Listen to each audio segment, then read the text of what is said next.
This program, The App Generation, was recorded on December 9th, 2013 before a live audience at New York's 92Y and features Harvard University professor Howard Gardner and University of Washington professor Katie Davis.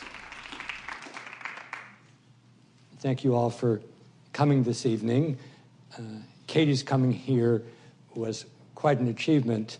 She spent a day and a half trying to get here from Seattle, and starting about 3 o'clock in this afternoon, every time a plane went overhead, I said, I wonder if that's she.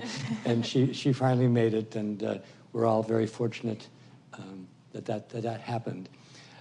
We're going to start by talking a bit about what brought us to writing this book, The App Generation.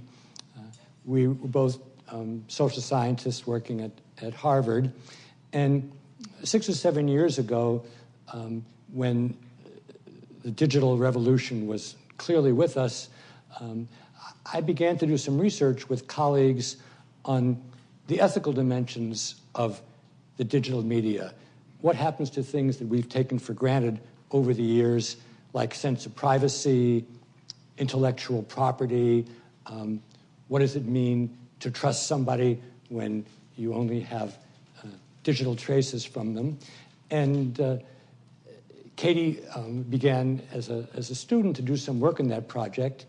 And then a little bit later, a friend and actually a neighbor here of the Y, Judy Diamond, said to me, well, Howard, you're studying all these digital issues, but are kids really different now?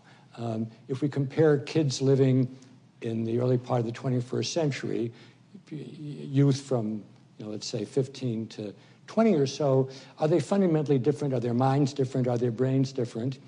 And I realized that there's lots and lots of speculation about that issue, but the amount of data that we actually have on whether there are fundamental changes between young people who were born 50 years ago or 25 years ago and those that were born closer to the eternal millennium is still an unanswered question.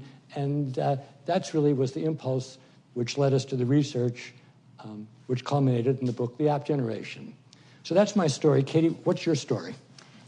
So my story, other than having a very difficult time getting here, is that I guess, so when you were starting to think about how digital media are changing young people's moral and ethical lives and their minds, that's exactly at the time when I was making the transition from an elementary school teacher. Sample complete. Ready to continue?